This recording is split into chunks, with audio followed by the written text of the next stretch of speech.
Would you feel blessed or betrayed if your inheritance was just an old, broken house instead of money? Pause. Because when I opened my late father's will, that's exactly what I got, an empty house, full of dust, silence, and secrets that would soon tear our family apart.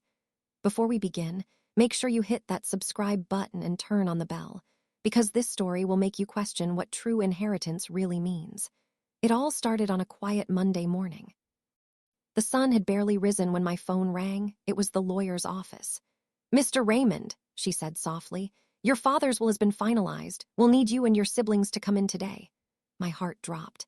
Even though it had been 3 months since Dad passed, hearing the word will made it feel fresh again. I wasn't ready to face the memories. We all gathered in the office, me, my older brother Lucas, and my younger sister Maya. None of us spoke at first. The air felt thick with expectation. Lucas was the confident one, the businessman. He leaned back, smirking slightly. "Let's just hope Dad was fair," he muttered. Maya, quiet as always, clutched her purse. "I don't care about money," she said. "I just want peace." I tried to believe that too, but deep down I was nervous. Dad had always been unpredictable. The lawyer, an older woman named Ms. Green, adjusted her glasses and began reading. "To my eldest son, Lucas, I leave my business savings account. To my youngest daughter, Maya, I leave my gold collection. And to my middle child, Raymond," she paused. I held my breath. "I leave the family house at 24 Maple Street." For a second, I thought she was joking. "That's it," I blurted. "The old house, the one that's falling apart." Ms. Green nodded. "Yes, that's what your father specified." Lucas snickered. "Well, congrats, Ray. Guess you got yourself a bunch of broken furniture and leaking pipes." Maya looked away, avoiding eye contact. I sat there frozen. The house, not money, not assets, not even his car, just that old, lonely house where he lived his final days. What would you feel in that moment? Would you be grateful or would you feel cheated? Let me know in the comments. I'm curious how many of you would accept such an inheritance. I tried to keep my composure, but my chest tightened.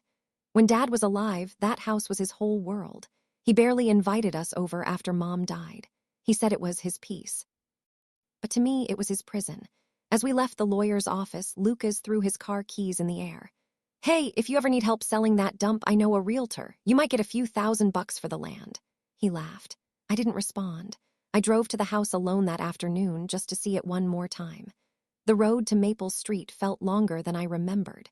The trees had grown wild, almost hiding the path. When I reached the house, it looked abandoned. Paint peeling, windows fogged, the porch sagging slightly.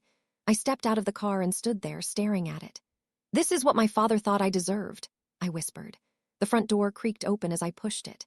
A familiar scent hit me, dust, old wood, and faint traces of Mom's perfume. My eyes stung. The living room was exactly how I remembered. The same brown sofa. The same crooked painting of our family. The clock on the wall had stopped at 9:15. Was that the time he passed away? Do you believe houses can hold memories? Or is it all just in our heads? Comment below, I want to know what you think. As I walked through the rooms, flashes of my childhood came back. Mom cooking in the kitchen, Dad reading in his chair, the laughter, the arguments, all of it replayed like an old movie. Then I noticed something strange. On the table next to Dad's armchair was a small, sealed envelope, my name written on it.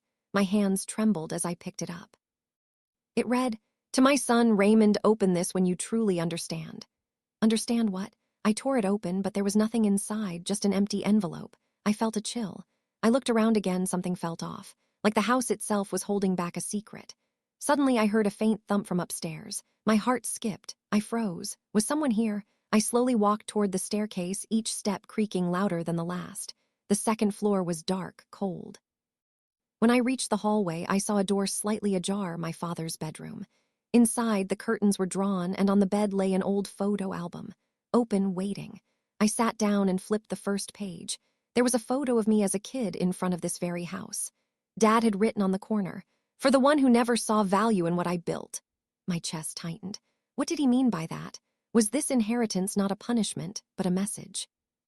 If your parent left you something you didn't understand, would you try to find the meaning or just move on? Tell me in the comments, because next part, things are about to take a shocking turn. As the daylight faded through the cracked window, I sat alone in that room, surrounded by silence, dust, and memories I had tried to forget.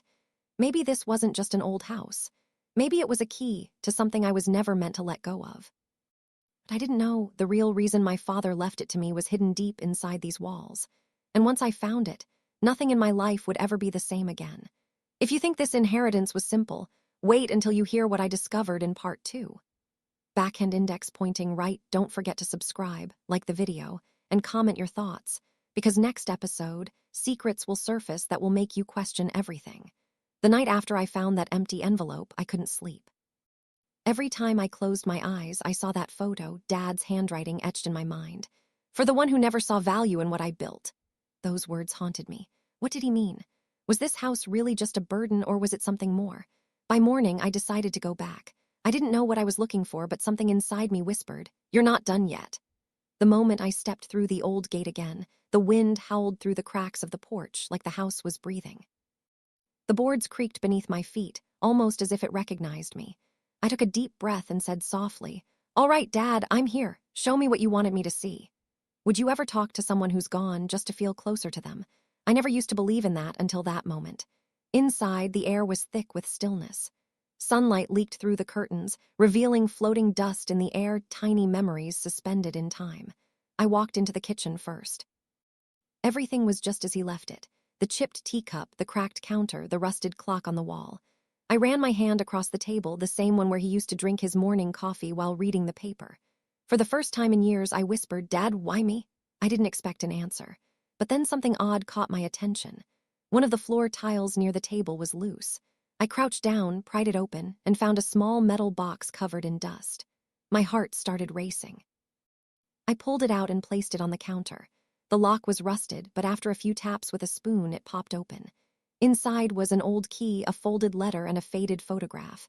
The photograph showed Dad standing next to the same house, but it looked brand new.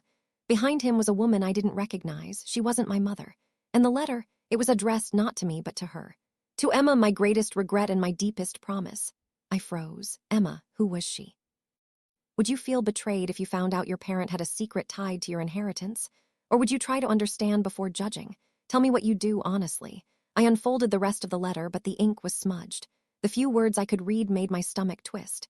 "The house will go to him. He deserves to know. Don't let the truth be buried." That was it. The rest was unreadable. I leaned against the wall, my mind spinning. What was Dad hiding? Who was Emma? And what truth was buried here? I looked at the old key again. It had a tag attached. Attic. I didn't even remember this house having an attic. I grabbed a flashlight from the drawer, climbed the stairs, and started checking each room. Then I saw it, a small pull-down door in the hallway ceiling. A wooden ladder folded up against it. I tugged the string. Dust rained down and the ladder creaked open. The attic was pitch dark. My flashlight flickered as I climbed up, one slow step at a time. Cobwebs everywhere, the smell of wood and time mixed together. As I shone the light around, I saw boxes stacked high, covered with sheets.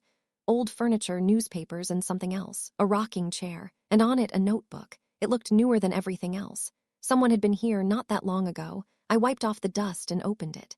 The first page made my heart race. "If you're reading this, it means you found what I couldn't say." It was my father's handwriting. "This house is not a burden, Raymond. It's my story and yours. Every wall holds something I wanted you to learn. You saw money as value, but value isn't in what you earn, it's in what you preserve." I stopped reading for a moment. My throat tightened. "Dad," I whispered, "I wish you'd just told me that." Have you ever realized someone's lessons too late when they're no longer around to explain? I think we all have that one regret. I turned another page. "If you want to understand everything, find the room I locked before I died. The one no one entered since your mother left." I blinked. The basement. Dad had locked that basement years ago after Mom passed. He said it was too full of pain. I never questioned it until now. I quickly flipped the rest of the pages, but the last one had only one word written in shaky ink. "Forgive." The flashlight flickered again. The house suddenly groaned, like it was alive, reacting to my discovery. I shivered. This wasn't just a home. It was a confession built with bricks, secrets, and guilt. I climbed down from the attic, holding the key tightly in my hand. My heart pounded with every step. The hallway looked darker than before. Even the silence felt heavier. I reached the bottom and walked toward the basement door. The key matched perfectly, but just as I was about to turn it, my phone buzzed. It was Maya. "Ray," she said, her voice trembling. "Lucas is furious. He says you're trying to claim something more from Dad's estate. He's coming there now." "What? Why would he think that?" "He found an old document. He says the property might be worth millions if the land gets rezoned. He wants it sold. Immediately." I froze. Millions? Was that what this was really about? Money again? I looked at the key, then at the door. My father's last message echoed in my head. Value isn't in what you earn, it's in what you preserve. What would you do right now? Open the basement and uncover the truth, or wait and face your brother first? Be honest, I want to know. I tightened my grip on the key. The old lock clicked, echoing through the hallway like thunder. The door creaked open slowly, revealing a staircase descending into darkness. A cold draft swept past me, carrying a faint smell of earth and something else, something I couldn't quite name. I took one deep breath and whispered, "All right, Dad. I'm ready to see what you've been hiding." As I stepped down, the last bit of daylight from the hall faded behind me. Whatever waited in that basement wasn't just part of his past. It was about to change my future. If you thought the old house was just a forgotten memory, wait until you see what's hidden underneath it. The first step down into the basement echoed like thunder. Each creak of the wooden stair sent a shiver up my spine. I held the flashlight tightly, trying to steady my hand, but my heartbeat was louder than my footsteps. The air grew colder with every step, heavy with the smell of dust, earth, and something faintly metallic like rust or blood. I didn't want to think about that. When my shoes finally touched the concrete floor, the beam of light revealed a room that looked untouched for years. Old furniture, broken picture frames, cardboard boxes stacked high. It was chaos frozen in time. But in the far corner, I noticed something strange. A section of the wall looked newer. The bricks were lighter, cleaner, like someone had replaced them recently. "Dad," I whispered, "what were you hiding here? Would you have the courage to check behind that wall? Or would you turn back, close the door, and forget you ever saw it? I know some of you would walk away, but I couldn't. Not now." I found an old crowbar leaning against the shelf. As I wedged it into the crack between the new bricks, my mind kept racing. What if I found something terrible? Or worse, what if I found nothing at all? The first brick came loose with a loud snap. Then another. Dust filled the air, making me cough. Behind the bricks was a small, hollow space. Inside, an old wooden chest about the size of a suitcase. I dragged it out, heart pounding, and brushed off the cobwebs. The lock was already broken. When I opened it, I froze. Inside were dozens of letters, neatly tied with a red ribbon, and at the very top, a photograph of my mother holding a baby. But that baby wasn't me. My knees went weak. Who was that child? I sat on the cold floor, trembling, and opened the first letter. It was addressed to Emma, the same woman from the earlier note. "My dear Emma, I wish I could undo what I've done. You deserved honesty, not silence. I kept him away because I thought it would protect him, but all I did was break two hearts." I blinked hard. My vision blurred. Was Dad talking about another child? I opened another letter, written years later. "He's growing up now. Sometimes I see him from afar, and it kills me not to reach out. But I made a promise to Mary she could never know. Not after what happened. Mary, that was my mother." I dropped the letter. My whole body went numb. Dad had another family, another son. Have you ever discovered something about your parents that shattered the image you had of them? It's one of the hardest truths, realizing that even the people who raised you had secrets too. Suddenly, I heard footsteps upstairs, quick, heavy ones. "Ray, you down there?" It was Luca's. I quickly hid the letters back in the chest and pushed it behind some boxes. He stormed down the stairs a moment later, his eyes sharp. "There you are," he said. "What are you doing?" "Just cleaning up," I lied. He scanned the room. "Cleaning or looking for something?" I said nothing. He took a deep breath and held out a paper. "I found this at the county office. Dad bought the land this house sits on 30 years ago, and guess what? The town's planning a new highway right through here. If we sell now, we could get over $2 million for it." $2 million. My head spun. Lucas leaned closer. "I don't know why he left this place to you, but it's stupid to hold on to it. Just sign it over. We split it 3 ways. Easy." I looked at him, torn between anger and pity. He saw only money, just like I once did. "Dad wanted me to keep this," I said quietly. "He wanted it preserved." Lucas scoffed. "Preserved? For what? It's a dump." He turned to leave, muttering, "You always were the sentimental one." When the door slammed behind him, I finally let the tears fall. Maybe I was sentimental, but something in my gut told me Dad didn't leave this house for money, he left it for truth. I pulled the chest out again. There was one more letter, marked differently from the rest, addressed directly to me. My hands shook as I opened it. "Raymond, by the time you read this, you'll have learned more about me than I ever had the courage to say. Yes, you have a brother, his name is Daniel.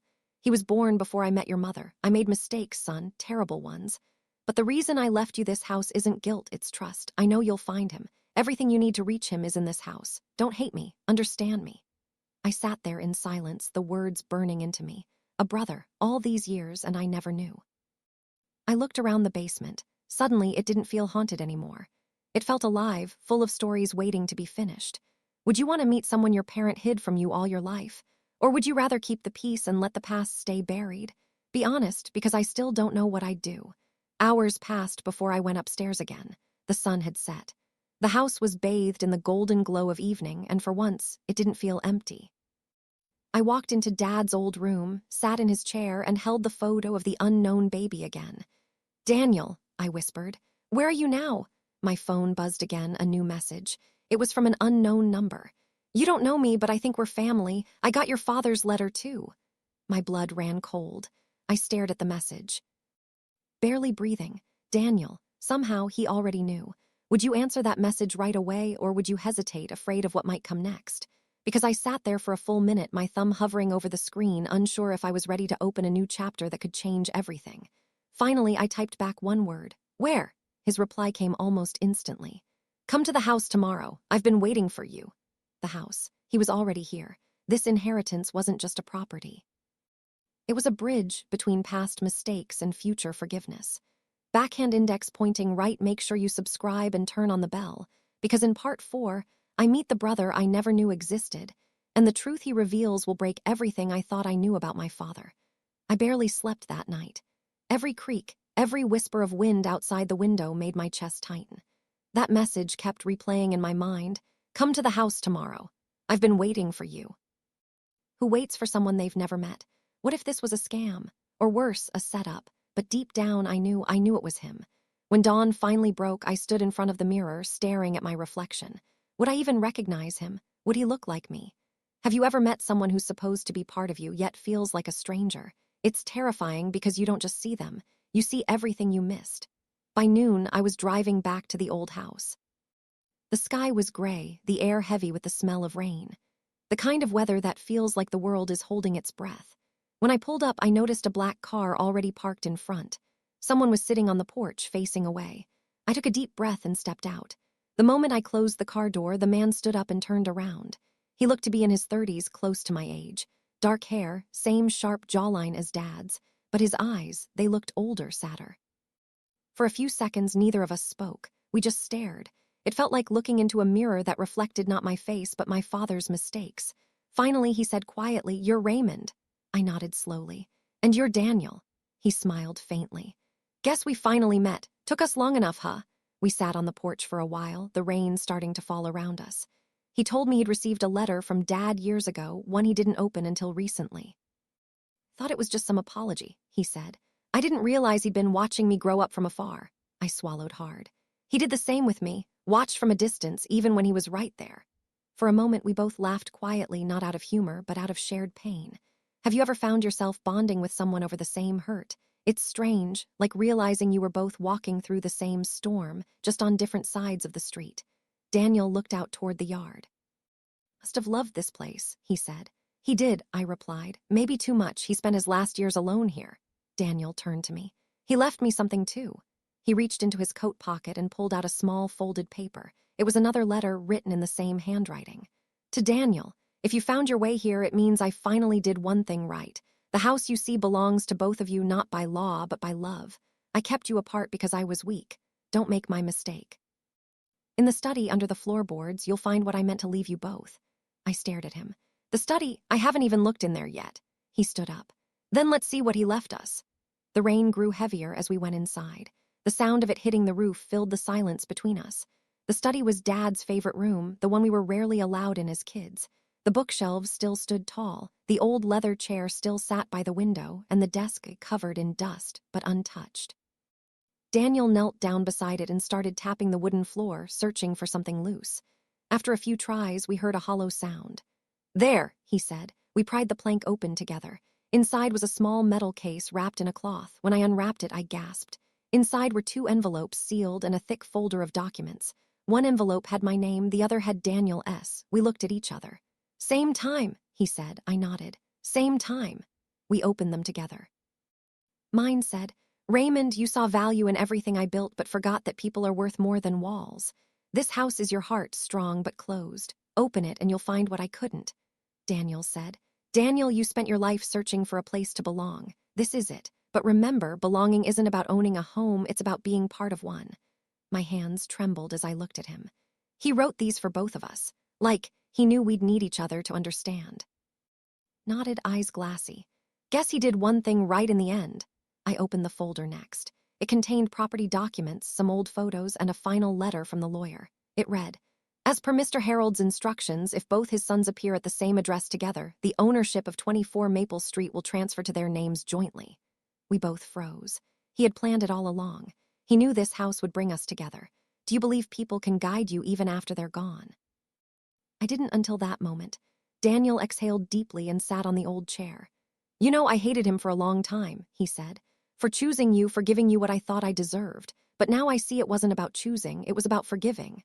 I nodded. "Yeah, he didn't want us to fight over his past. He wanted us to finish his story." The thunder outside cracked, echoing through the house. But instead of fear, I felt peace. We sat in silence for a while, listening to the rain. The sound of it was almost comforting, like the house itself was exhaling after holding its breath for years. I looked around the room. "You know," I said softly, "this place could be something beautiful again." Daniel smiled faintly. "Maybe that's what he wanted us to do, rebuild it together." "Would you do that? Rebuild something broken, not because it's easy, but because it carries meaning. That's what love really is, working through the cracks instead of walking away from them." We spent the next few hours talking, sharing stories, his childhood without a father, mine with one I barely understood. By the end, we weren't strangers anymore. We were brothers, connected not by blood alone, but by forgiveness. As the rain stopped, the clouds parted just enough for a single ray of sunlight to touch the old wooden floor. Daniel looked at me and said, "I think he's finally resting now." I smiled. "Yeah, and maybe so are we." The next morning, I stood outside the house, watching the sunrise over Maple Street. For the first time, the house didn't look old. It looked alive, like it had finally served its purpose. It wasn't just an inheritance anymore. It was a beginning. If you were in my place, would you forgive your father for his secrets? Or would you hold on to the anger forever? Tell me honestly in the comments, because next, what happens to this house will test that forgiveness more than anything. Backhand index pointing right, subscribe and stay tuned. In part 5, everything changes when Lucas returns, and this time he's not coming for peace. 2 days after Daniel and I decided to restore the house, peace finally settled over Maple Street. We cleaned, laughed, and even discovered more of Dad's old things, books, photos, small pieces of a life we both missed. For the first time, the house felt warm again. But peace never lasts long in a family built on secrets. That morning, I heard a car door slam outside. When I looked through the window, my stomach dropped. Lucas, he wasn't smiling this time. His jaw was tight, his eyes cold, and behind him, 2 men in suits carrying folders. He was here for business. "Ray," he called out as he climbed the porch steps. "Open the door, we need to talk." Daniel looked at me. "That's your brother." "Yeah," I said quietly. "The one who only shows up when there's money involved." When I opened the door, Lucas walked in like he owned the place. He didn't even glance at Daniel at first. "So," he said, looking around, "this is the big inheritance, huh? I still can't believe Dad gave you this instead of cash." I sighed. "Lucas, not now," he cut me off. "Actually, yeah, now, because I just found out something interesting." He snapped his fingers, and one of the men handed him a document. "This land's getting rezoned for development. The city will pay a fortune if we sell it now. And guess what? You can't stop me anymore." I frowned. "You don't own this property, Lucas," he smirked. "Oh, but I might. Turns out there's a legal clause that says if all heirs appear at the same address within a year of Dad's death, the property can be reevaluated for sale. And guess what, now that you've brought your new brother here?" He finally looked at Daniel. Silence. For a few seconds, the air froze between us. "Wait," Lucas said slowly. "Who the hell is this?" Daniel stepped forward calmly. "My name is Daniel. Your father was my father, too." Lucas's expression twisted. "What kind of joke is this?" "It's not a joke," I said. "We found letters from Dad. He had another son before us. He kept it hidden." Lucas stared at me, disbelief in his eyes. Then he laughed, a dry, sharp sound. "So now you're telling me some stranger walks in, claims to be our brother, and we're just supposed to believe it? What, so he can get a share of my inheritance too?" "Lucas, it's not about money." "Oh, everything's about money," he snapped. "Would you believe someone who suddenly appeared claiming to be your sibling? Or would you need proof first? Be honest, because this moment it tore everything apart again." Daniel didn't flinch. "I didn't come for your money, I came for answers, for peace." Lucas rolled his eyes. "Peace doesn't pay bills." He turned to me. You want peace, Ray, then sign this paper. We'll sell the house, split it 3 ways, and all this emotional nonsense can end. I looked at the paper, a contract. The price offered was insane, more than we'd ever imagined, enough to solve all our financial problems. But my father's words echoed in my mind. Value isn't in what you earn, it's in what you preserve. I pushed the paper back. No, Lucas's eyes widened. No, are you serious? You'd rather hold on to this pile of dust than have your future secured. This isn't dust, I said quietly. It's Dad's story, it's our story. Daniel added softly, it's the only thing that connects us even now. Lucas's face turned red. You've both lost your minds. He stormed through the house, looking around like he was inspecting merchandise. This place isn't worth saving, he muttered. It's old, broken, just like him. That last sentence hit me hard. Don't talk about him like that, I said. He turned sharply. Why not? He didn't care about us when he was alive. You think leaving you this house was love. It was guilt, Ray, nothing more. My voice rose. You don't understand. Then explain it, he shouted. Explain why he left you this dump and me nothing but debts. Daniel stepped between us. Because he knew you'd sell it, Lucas. He knew you'd never see what it really meant. Lucas glared at him. And you do, the forgotten son. Yes, Daniel said firmly. Because I've been forgotten my whole life. And sometimes forgotten things are the ones worth saving. For a long moment, no one spoke. Only the sound of rain dripping from the roof filled the silence. Then Lucas shook his head, grabbed the paper, and said coldly, You'll regret this, both of you. He turned to leave, but before stepping out, he stopped. You think this house brings peace? Wait until the city starts knocking on your door, then you'll wish you'd taken the money. He left, slamming the door behind him. The echo lingered like a ghost. Daniel sighed. He's not going to stop.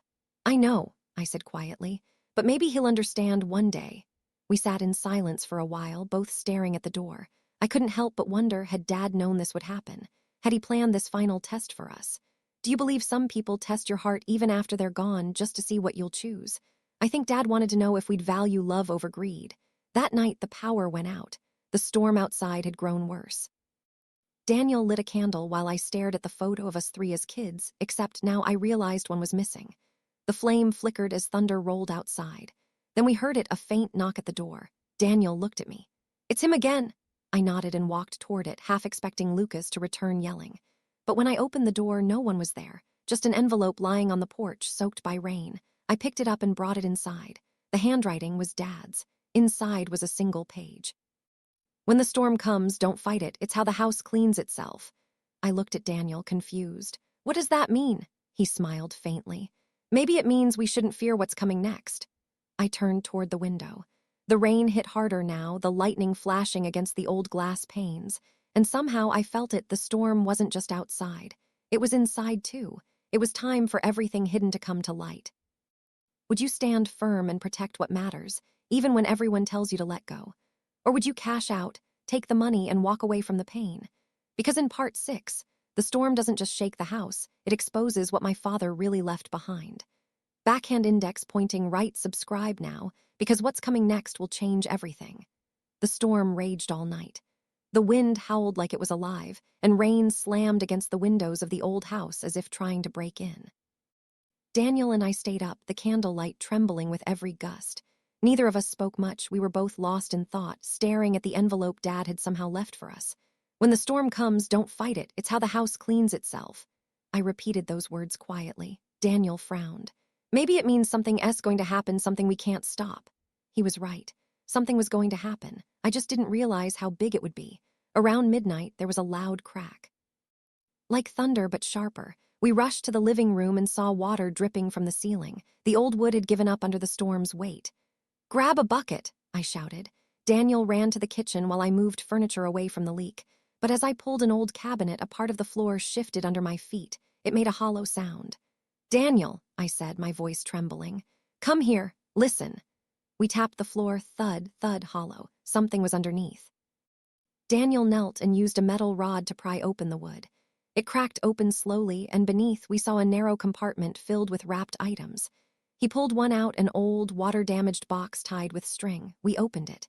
Inside were several letters, a faded photograph, and a thick envelope sealed with wax. My heart pounded. The wax bore Dad's initials. I looked at Daniel. Do we open it? He nodded. He wanted us to find this. The wax broke easily. Inside were documents, property deeds, receipts, and one shocking letter.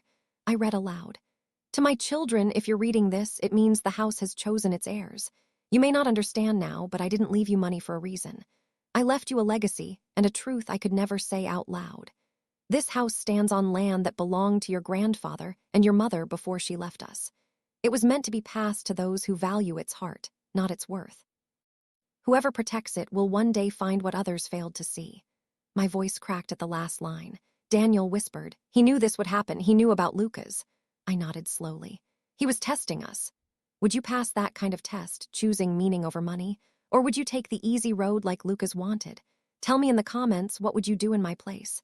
Just as I finished reading, the front door slammed open with a bang. The wind howled in, blowing out the candle. And standing there, drenched, furious, was Lucas. You think you can hide from me? He shouted over the storm. I told you this wasn't over. He stormed in, soaked to the bone, papers in hand. You ignored my calls, so now I brought proof. He threw a set of documents on the table. You think Dad was some saint? Read this. He sold Mom's land without her consent. That's why she left. My breath caught. That's not true. It's in black and white, he yelled. He betrayed her and now you're worshiping him for it. Daniel grabbed the paper, scanning it. These are copies. Where did you get them? Lucas sneered. A friend at the courthouse. Real enough for me. The air between us was electric. Thunder boomed, lightning flashed, and for a moment I saw all three of us reflections of the same man we called father, standing on different sides of the same truth. Could a man be both good and guilty? Could love and mistakes live under the same roof? Tell me what you think. Can someone else? Wrong choices still carry the right intentions. Daniel placed the fake papers down. Dad made mistakes, yes, but this isn't proof. He was trying to fix what he broke. That's what this house is about. Lucas laughed bitterly. Oh, that's poetic. You really think he loved you both equally? Then why didn't he tell us the truth himself? He wanted us to find it, I said quietly. Together. Lucas's face twisted. Together, I'm not part of this family anymore. He turned to leave, but before he did, the wind slammed another window open and the gust scattered all the letters across the room. One photo slid to Lucas's feet. He picked it up and froze. It was a picture of Dad holding a woman and a baby, Lucas's mother, but in the corner of the frame was a date. A date from after Lucas believed his mother had left. His face softened for the first time. He visited us, I nodded. He never gave up on you, Lucas. Even when she left, he still tried. Lucas stared at the photo, eyes glistening. The storm outside grew louder, but somehow it felt quieter inside. For the first time in years, Lucas didn't yell. He sat down slowly, his hands trembling. He kept it all from me, he whispered. All these years, I thought he abandoned us. Daniel put a hand on his shoulder. Maybe this was his way of bringing us back. Lucas didn't answer. But I saw something shift in him, the anger fading, replaced by exhaustion. The storm outside began to die down, as if the house itself could finally breathe again. We spent the rest of the night gathering Dad's letters, reading through his words of regret, of hope, of love. Each one painted a different man, not perfect, but trying, not rich, but full of heart. And I realized something. Maybe the inheritance wasn't the house itself. Maybe it was us, the family Dad had broken, but believed could be fixed. Would you forgive your parent if you learned they made terrible mistakes but did it to protect the family? Or would you hold on to the anger forever? Tell me what your heart says, because this question tore me apart that night. As dawn finally broke, the rain eased into a gentle drizzle. The house creaked inside like it had survived another battle. Lucas sat on the porch, staring at the horizon. Maybe I was wrong, he said softly. Maybe money wasn't what I needed. Daniel smiled faintly. Welcome home, brother. For the first time, Lucas didn't argue, and as sunlight hit the wet roof, a small golden glow appeared through the mist right above the porch beam. Daniel pointed. What's that? A symbol carved into the wood, hidden beneath years of paint. 3 letters intertwined, R.D.L. our initials. I felt my chest tighten. Dad had left one last sign, a reminder that we were always meant to be together. But what none of us knew then was that Dad's secret still wasn't over. Because hidden beneath the floorboards, deeper than we'd ever dug, was something that would change everything we thought we knew. And in part 7, the final truth will finally rise from the ground. Backhand index pointing right, don't forget to subscribe, because what's coming next will reveal the secret Dad took to his grave. The morning after the storm, the house smelled of wet wood and fresh earth. Sunlight poured through broken window panes, catching the raindrops that clung to the old beams. Everything looked calmer, Yet something in the air had changed, like the storm had washed away more than just dust. Daniel was making coffee in the kitchen while Lucas stood quietly by the porch, staring out at the muddy yard. No more shouting, no more rage, just silence and maybe a hint of guilt. I held Dad's letters in my hand, tracing his handwriting again and again. One of them kept replaying in my mind. Whoever protects the house will find what others failed to see. What else was left to find? We had uncovered letters, old photos, even his hidden truth about Daniel. But something told me it wasn't over yet. While clearing the debris from the leak, Daniel called out, "Ray, come here." I hurried over and found him kneeling beside the open section of the floor we'd discovered last night. Except this time, the soil underneath had shifted. The stormwater had washed some of it away, revealing what looked like a small metal latch buried in the dirt. "What is that?" Lucas asked, crouching beside us. Daniel wiped away the mud. "Looks like a handle, maybe a door under the house." We stared at each other. Dad had always forbidden us from exploring the basement, claiming it was unsafe. Now I was starting to understand why. We cleared away the rest of the soil until a wooden trapdoor came into view, old but still intact. There was a small brass plate nailed to the center. I wiped it clean and read the engraving out loud. "To the one who stays." My heart raced. "Who stays? Me, Daniel, Lucas?" "Let's open it," Daniel said. Lucas hesitated. "What if it's dangerous?" I looked at him. "After everything we've been through, you're scared of a little dust." He smirked slightly. "Fair point." He pried it open, and a cold gust of air escaped, damp, heavy, and old. A narrow staircase led down into the dark. Daniel grabbed a flashlight, and we carefully climbed down, step by creaking step. The deeper we went, the cooler it got. At the bottom, we found a small stone cellar. Old wine racks lined the walls, most bottles shattered or covered in cobwebs. But in the center stood a wooden chest, locked but marked with the same initials as before. R.D.L. our initials. "How?" Lucas whispered. "How could he have known?" I shook my head. "Maybe he didn't know our names, but he knew there'd be 3 of us." Daniel found a rusted key hanging beside the stairs. He handed it to me. "Go ahead," he said softly. "You're the one who stayed." I turned the key slowly. The lock clicked open, and the lid creaked as it rose. Inside were several bundles wrapped in old fabric. One by one, we unwrapped them, finding stacks of letters, an old notebook, and something wrapped in oilcloth. Lucas opened the notebook first. It was Dad's handwriting again, but these weren't letters. They were journal entries. "April 14, the truth must be written even if no one forgives me. I took what wasn't mine, but I gave back what I could. The money wasn't lost, only hidden. The house will find the one who deserves it." Lucas looked up sharply. "Hidden money? Are you kidding me?" But before I could answer, Daniel had already opened the oilcloth package. Inside was a tin box, heavy and sealed. He pried it open with a screwdriver. Stacks of old cash, neatly bundled, brittle with age. We all stared in disbelief. "So this is it," Lucas breathed. "The fortune he never left us." Daniel said quietly, "No, this isn't fortune, it's guilt." The air thickened with silence again. I could almost hear Dad's voice in the echo of the cellar. "Maybe he hid it here because it came from something he regretted," I said. "Maybe this is the part of his life he wanted buried." Lucas ran a hand through his hair. "You realize what this means, Ray? We could finally—" "Stop," I interrupted. "Before you say what I think you're going to say, remember what happened last time we argued about money." Lucas clenched his fists. "You can't just ignore it. This could change everything." I looked at him. "Or destroy everything again. If you were in my place, standing in a cold cellar, holding the secret fortune your father hid out of shame, what would you do? Keep it, donate it, burn it? Tell me honestly in the comments." Because this moment felt like Judgment Day. Daniel took the cash bundles, placed them back in the box, and shut the lid. "We shouldn't decide right now," he said. "Not out of greed or anger." Lucas glared at him. "You always think you're the wise one, huh? You're just like him." Daniel's tone stayed calm. "Maybe that's not such a bad thing." Lightning flashed through the basement window, illuminating the 3 of us, different faces, same blood. It struck me how Dad's plan had worked. He hadn't left us money or peace, he'd left us choice. When we climbed back up, the sunlight had turned golden. The air was fresh, the storm gone. We sat at the old wooden table, the metal box between us. No one spoke for a long time, then Lucas sighed. "You know what's crazy? All my life I thought I wanted his money, but now that I see it, it feels heavy." I nodded. "Maybe that's why he buried it. Some weights shouldn't be carried." Daniel smiled faintly. "Then let's do what he couldn't. Let's give it meaning."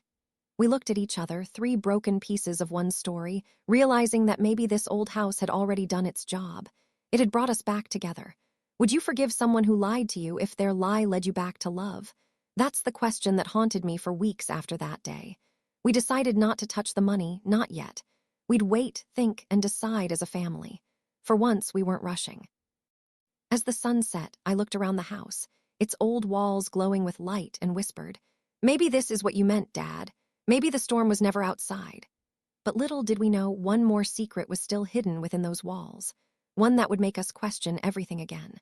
Because when Daniel went back to seal the basement that night, he found a small wooden panel behind the chest. A panel that led to another compartment, and inside it was something none of us were ready to see. Backhand index pointing right, subscribe now, because Part 8 reveals what was truly hidden behind that wall, and the shocking truth that changes everything they believed about their father forever. When Daniel told me he found another panel behind the basement chest, I thought he was joking. We had already been through storms, secrets, and buried money. What else could this house possibly hide?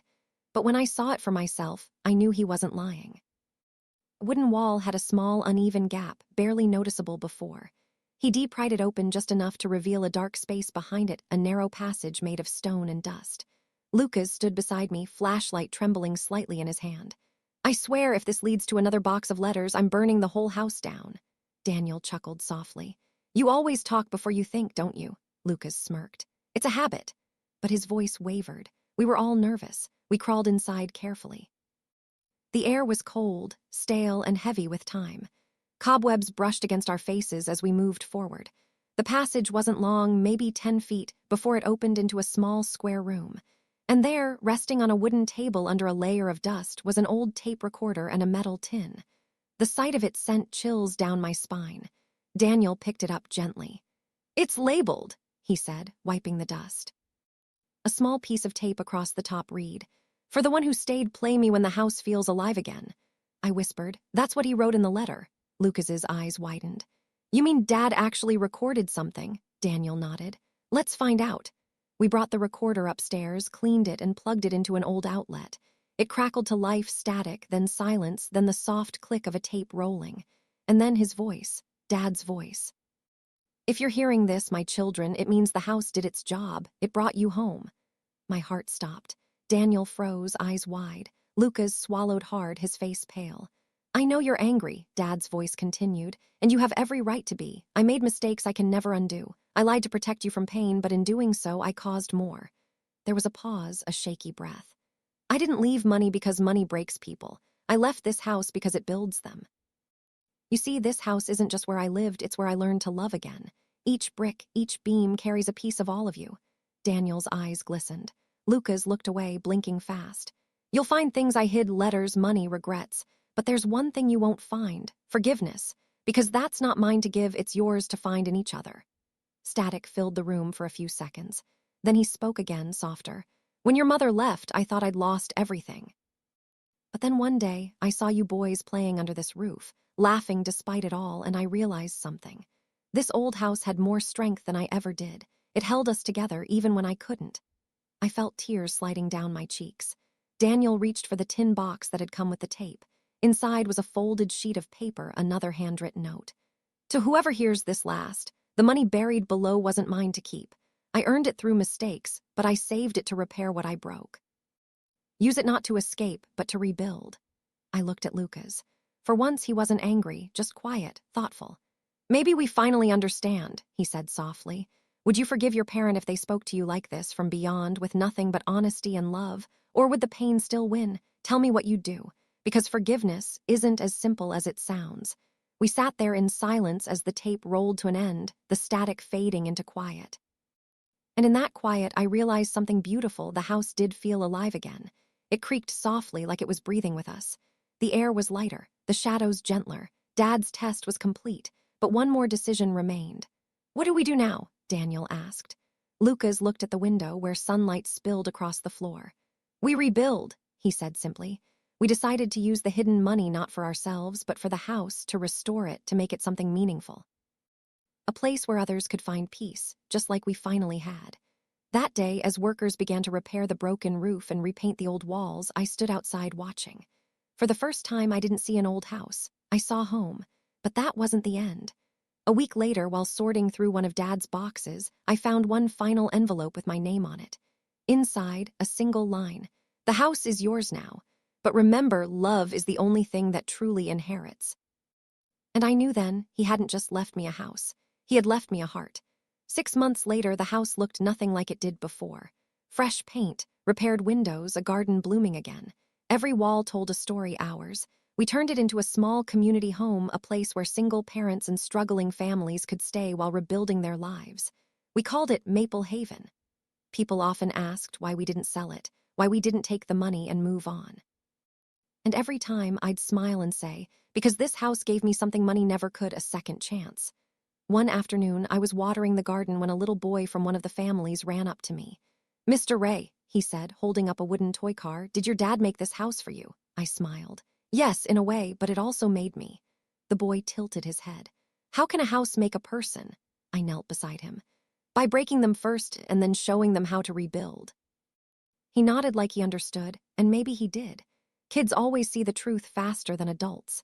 Daniel now runs the small community center inside the house. Lucas visits often. He even fixed the old fence himself. He says it helps him feel close to Dad again. Sometimes, when we all sit on the porch at sunset, I swear I can still hear Dad's laughter in the wind. Not loud, just peaceful. Would you keep something that once caused you pain if it later became the reason you healed? I ask that because every time I look at this house, I remember the storms, and I'm grateful for every one of them. A few weeks ago, a letter arrived from the city council. They wanted to name the property officially as a heritage site for its age and its story. The form asked for a short description. I wrote just this: an old house that once divided a family until it taught them what love really means. The day they placed the plaque out front, Lucas stood beside me. He chuckled quietly. "You know, Ray, I used to think Dad's inheritance was a curse." I looked at him. "And now," he smiled, "now I think it saved us." Daniel added softly, "It didn't just save us, it made us a family again." The three of us stood there, different paths, same roof, one heart. That night I walked through the halls alone, touching the walls, feeling the heartbeat of the home that had changed everything. Every creak, every whisper of wind through the cracks felt like Dad saying, "You did it." I whispered back, "We did." And as I turned off the lights and stepped outside, the porch light flickered once, just once, before glowing steady again. Almost like the house was winking goodnight. I smiled through tears and whispered, "Good night, Dad." If you've ever lost someone or been handed something that didn't make sense at first, remember this. Sometimes what feels like a burden is really a gift in disguise. Sometimes the inheritance isn't money. It's love reborn. Would you agree? Tell me in the comments what your real inheritance is, because I'd love to hear your story too. Backhand index pointing right if you felt this story in your heart. Don't forget to subscribe. More emotional stories like this are on the way. Speech balloon and tell me below, what would you have done if you were in my place? The end. My inheritance was an old house, not money. A story not about wealth, but about what we choose to hold on to when everything else falls apart.